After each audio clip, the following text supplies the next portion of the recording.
Nous sommes le vendredi 26 avril et nous nous trouvons au premier étage du musée du pays d'Ourthe-et-en-Blève, à l'étage où se trouvent précisément présentés des objets relatifs aux guerres mondiales de 14-18 et de 40-45. Sont présents à mes côtés messieurs Paul Wallin, que j'aurai le plaisir d'interviewer tout à l'heure. Mais je vais d'abord m'adresser à M. Christian Simon, qui est le président du Cercle historique des sous-officiers du pays d'Ourthe-et-en-Blève, et lui demander la raison pour laquelle nous nous sommes réunis cet après-midi. Bonjour, nous nous sommes réunis cet après-midi dans le but de tourner des petites capsules permettant de définir le ressenti des différentes catégories d'âge de la population vis-à-vis de l'événement qu'a été la guerre de 40-45. Monsieur Wallin, vous êtes notre historiographe, vous êtes la personne la plus informée, la plus docte dans la maîtrise historique des événements sur la question de la guerre de 1940-45. Que vous avez vécu vous-même lorsque vous étiez un tout petit garçon, puisque vous aviez 7 ans, je crois, en 1944 ou 45. Voilà. Alors, comment avez-vous perçu, en tant qu'enfant, comment avez-vous perçu les événements? Écoutez bien, au cours de la guerre, en fait, je n'ai pas perçu d'événements particuliers. Tout ce que je peux me souvenir, c'est des histoires qui sont passées après la libération. Parce que pendant la guerre, mes parents, malgré qu'ils faisaient de la résistance, ne parlaient jamais de quoi que ce soit sur la guerre. Il y avait des gens qui venaient loger chez moi. Je n'ai jamais vu de personnes qui entraient ni qui sortaient. Pourtant, on a des noms, des gens qui ont été hébergés chez moi. Voilà, ce que je peux me souvenir, c'est que, par exemple, nous ne pouvions pas manger entre les repas. Parce qu'il ne fallait pas déjeter. On ne pouvait pas manger par gourmandise. Un détail, on n'avait pas de chic pendant la guerre, parce que tout était ravitaillé, et puis on n'avait pas le moyen d'acheter des chics. Alors j'ai vu mon papa qui faisait des chics avec de la confiture, donc dans une poêle, et puis il a coupé en morceaux, et c'était nos chics. Parce qu'on ne voyait pas de chocolat, on ne voyait pas de banane, on ne voyait pas d'orange. Tout ça a été réservé bien sûr à l'élite de la nation, ou bien aux trafiquants au vol. Et maman était couturière, donc aussi, c'est un souvenir, c'est que maman réparait des vêtements qui avaient appartenu à mon grand-père. On les recoupait, elle les retournait et elle faisait des vêtements pour nous. Ou bien à mes cousins qui étaient plus âgés et qui avaient des souliers qui étaient un petit peu trop petits pour eux, on nous les repassait. Bon, ça, je m'en souviens fort bien. Mais réellement, la vie de tous les jours, je n'ai pas vraiment de souvenirs à... Oui, mais vous nous disiez que on ne parlait pas chez vous, on ne parlait pas des événements en présence des enfants. Oui. Pourquoi? Pourquoi? Parce qu'il ne fallait pas justement que les enfants colportent des bribes de phrases ou des mots qu'ils auraient entendus dans les maisons et que ça revienne aux oreilles de l'ennemi, des Allemands en fait. Oui, et d'autre part, il vous revient ce souvenir que votre papa, à certains moments, vous réveillait la nuit pour vous embrasser. Oui. Et vous ne compreniez pas, au moment même, la signification de ce geste, et c'est après que vous avez compris pourquoi. Oui. De quoi s'agissait-il? C'est parce que quand il venait pas dans la nuit comme ça, c'était parce que il partait en mission pour faire un sabotage quelconque ou autre chose. Je n'ai jamais su exactement, voilà. Mais ça m'a frappé. Oui, je vois que vous êtes ému. Oui. Comment avez-vous vécu la libération, c'est-à-dire l'entrée des Américains? Là, c'était bien sûr l'euphorie. On voyait les mamans qui faisaient des drapeaux avec du tissu, avec des papiers, etc. Donc on se doutait bien que d'un moment à l'autre, il y allait y avoir un événement qui allait se passer. Bon. L'événement qui s'est passé à Comblain, c'est que la nuit qui a précédé l'arrivée des Américains, pas à Comblain parce qu'ils ne sont pas passés mais à Pulseur, il y a eu un tir d'artillerie entre les hauteurs de la rive droite de l'Ourthe et Mont, Antibes, mais surtout Mont. Parce que les Américains se trouvaient à Mont, et donc il y a eu un tir d'artillerie qui n'a pas fait de victimes civiles, heureusement, ni militaires, je pense, mais il y a eu quelques vaches qui ont été tuées dans les prés et quelques maisons détruites. Par contre, les Allemands ont eu des blessés. Là, c'est prouvé parce qu'il y a des gens de la rive droite de l'Ourthe qui ont été réquisitionnés pour transporter des blessés à Honneux. Donc là, c'est écrit dans des dossiers. Donc il y a eu des Allemands blessés, peut-être tués, on n'en sait rien, mais blessés certainement. Alors, bon, après ça, quand on avait arrivé les Américains, les enfants ont pu un petit peu être plus libres pour aller jouer, quoi qu'il fallait faire attention aux véhicules qui passaient, parce qu'il y avait des convois qui passaient de temps en temps avec du ravitaillement.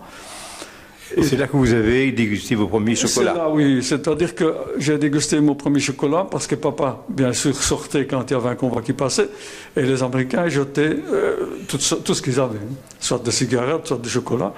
Et je me souviens très bien qu'on avait du chocolat qui était enveloppé dans un papier de couleur kaki avec de la paraffine autour. Et papa ou maman, je ne sais plus, coupait du chocolat, on mettait ça dans du lait qu'on allait chercher à la ferme et on faisait du chocolat. Voilà, c'est premier chocolat que je me souviens avoir mangé. Selon vous, le régime alimentaire s'est modifié considérablement à la libération ou il a encore fallu attendre quelques temps? Il a fallu attendre encore quelques années. Parce que le ravitaillement était toujours en vigueur, donc on a toujours eu des cartes de ravitaillement, même après la guerre, jusque dans les années 50 apparemment. Et vers quel âge avez-vous compris ce qui s'était passé entre 1940 et 1945 et quelles étaient la signification des événements? Oui, quand les prisonniers sont revenus. Je m'étonnais parce que je voyais rentrer des prisonniers, puis j'avais des amis d'école, que le papa était toujours en captivité, et je ne comprenais pas pourquoi certains étaient revenus et d'autres ne revenaient pas. Ben, c'est parce que tout simplement, ils étaient beaucoup plus loin en Allemagne, il fallait le temps qu'ils soient libérés. Et en revenant par bateau jusqu'à Marseille, puis de Marseille, ils revenaient en train vers la Belgique. Quelque chose qui m'a frappé aussi, c'est la chute de V1. Et je vais vous expliquer pourquoi. En janvier 1945, il y a eu des V1 qui sont tombés sur Comblain, et il y en a un notamment qui est tombé pas loin de chez moi.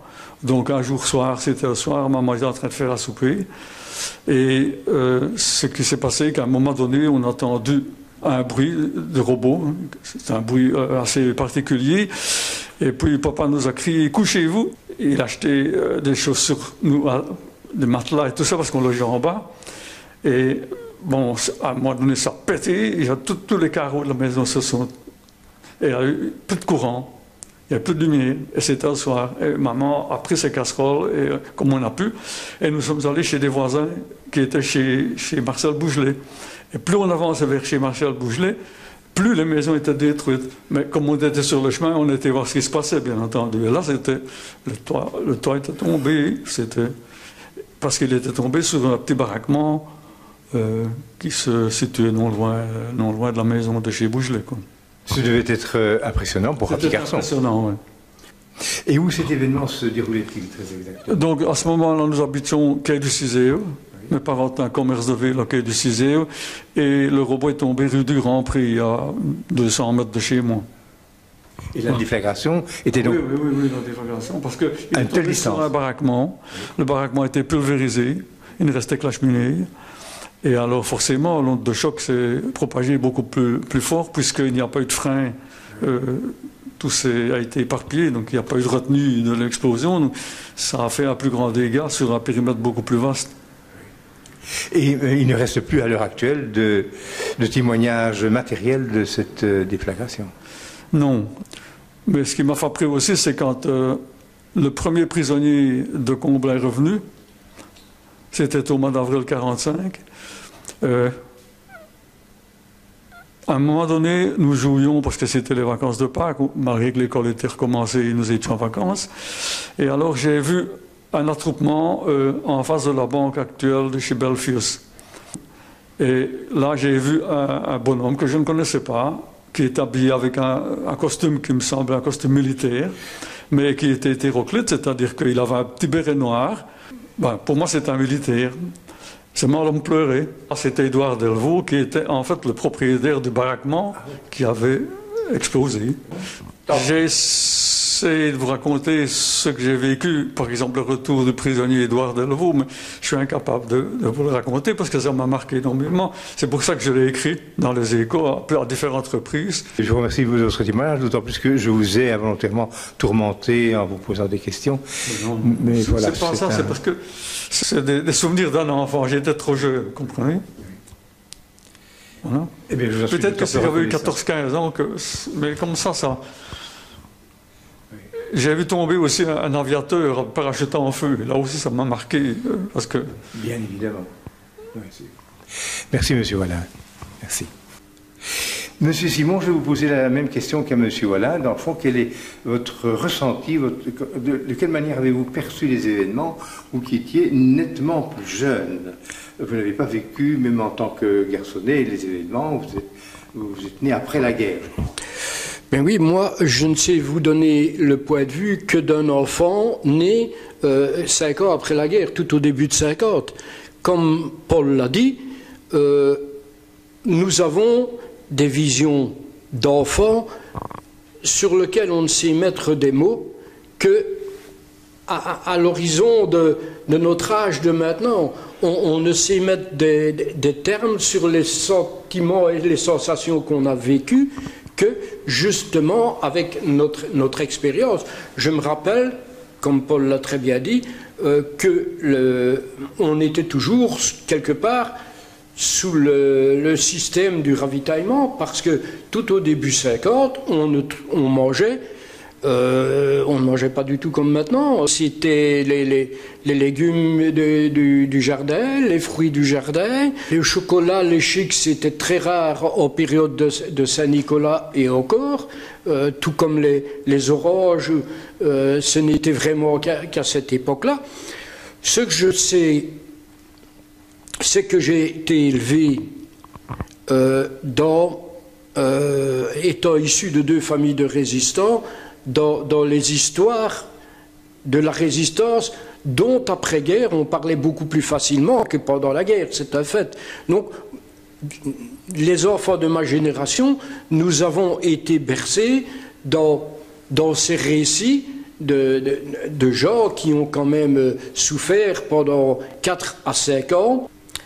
Si je peux en retirer quelque chose de positif, c'est que cette période a fait qu'il y a eu une cohésion sociale qui était nettement plus importante que ce qu'elle n'est maintenant. Il y avait beaucoup plus de solidarité entre les gens qui ont passé la guerre que ce que l'on trouve maintenant. Et c'est vrai que c'est toujours dans les épreuves que les opinions se soudent. C'est humain. Eh bien, messieurs, je vous remercie pour votre témoignage et d'avoir bien voulu consacrer du temps, justement, témoigner de vos expériences respectives, que ce soit M. Wallin, qui a vécu, lui, en tant que garçonnet, la période de guerre, que ce soit M. Simon, qui a donné un témoignage d'après les événements.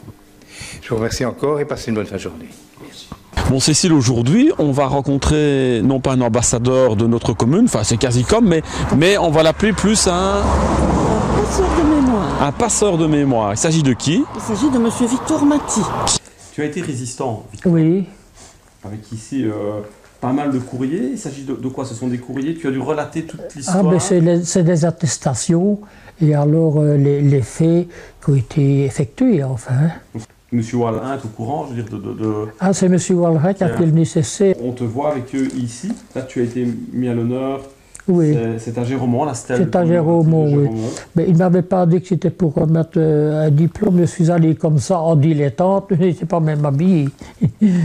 Tenue d'été. Mais j'y étais. Voilà. Je présume, Victor, que tu as plein d'anecdotes à nous raconter. Oui, ben, ces gens-là habitaient dans un petit chalet rue Hedmar à Tilf.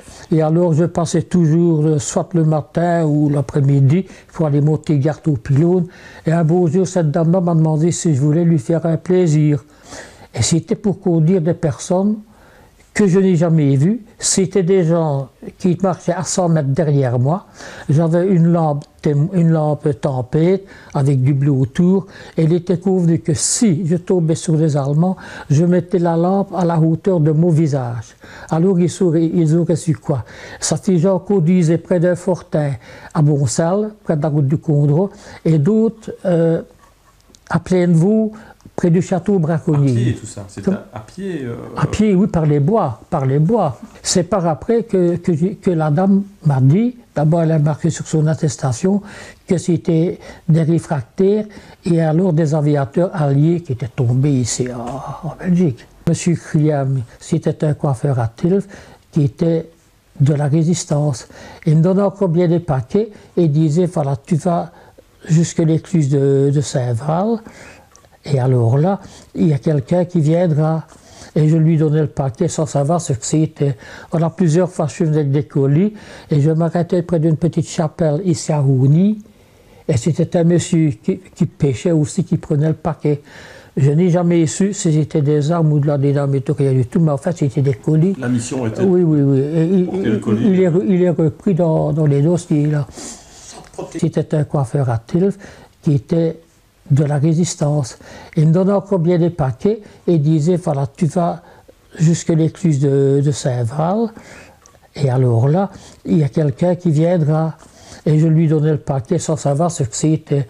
On a plusieurs fois, je venais avec des colis, et je m'arrêtais près d'une petite chapelle ici à Rougny, et c'était un monsieur qui pêchait aussi, qui prenait le paquet.